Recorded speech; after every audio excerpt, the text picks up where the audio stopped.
Regan Slaymaker for International Boxing News. I have the pleasure to be joined by Hopey Price. I mean, career toughest fight to date, mate? Yeah, definitely. Career toughest fight on paper, and obviously proved to be in the ring. I think started off a bit too eager, bit of pressure, thinking, home support, and everyone wanted more early, so I sort of looking for it a bit too much early on, and obviously he won't go in fully to plan early on. But I remember sitting down after a couple of rounds and thinking, listen, I need to go back to being me, and that's when I found the shot in round 6. And then from there I was taking time. I knew then, like once I had him once, I knew I could get him again, and then I think the championship rounds, the first time doing the 12 rounds, I really turned the screw, in 10, 11, 12, got the finish. You definitely did, mate, and I remember talking to kind of Jordan Gill after the Squirfy win about the importance of Dave Coldwell, kind of. How important is he? Obviously, like you said, wasn't going your way early on, but then you sat down in your corner, you found, and then in round 6, you spoke to Dave, and you find the shot.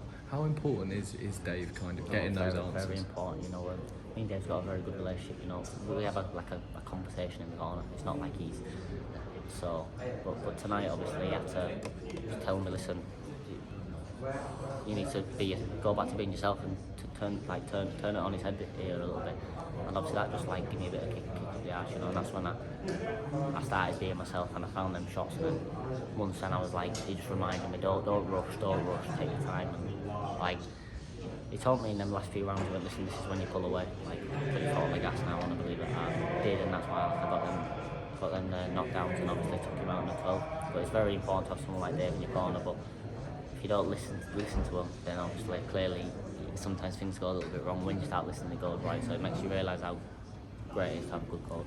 Definitely, I mean, you were listening towards the end, and I remember running into you. I've watched you in London, Leeds, Sheffield, where else have I watched? Newcastle as well. I've watched you, and I remember saying to you once in Leeds, I think I was a bit half cut, and I said this to you, but I remember every time you got your knockout, so always at the end of the fight, at the last second of the round, you knocked them out, and I'd miss them because I'd go to the toilet. But this time, I thought the body work was impressive. Talk me through that finish, mate. Obviously in the 12th round, but the body work I thought was impeccable tonight. I had him hurt, but I just knew, once I had him hurt, I was hurting him down. I could see grimacing on his face. I remember round 11, I think it was. I was hurting him bad, body and head, and I see him go, and when I was hitting him with the shots, he was sort of down like this, but he wasn't. He was just turning away. So obviously I just keep punching because he wasn't putting his hands on the floor or anything.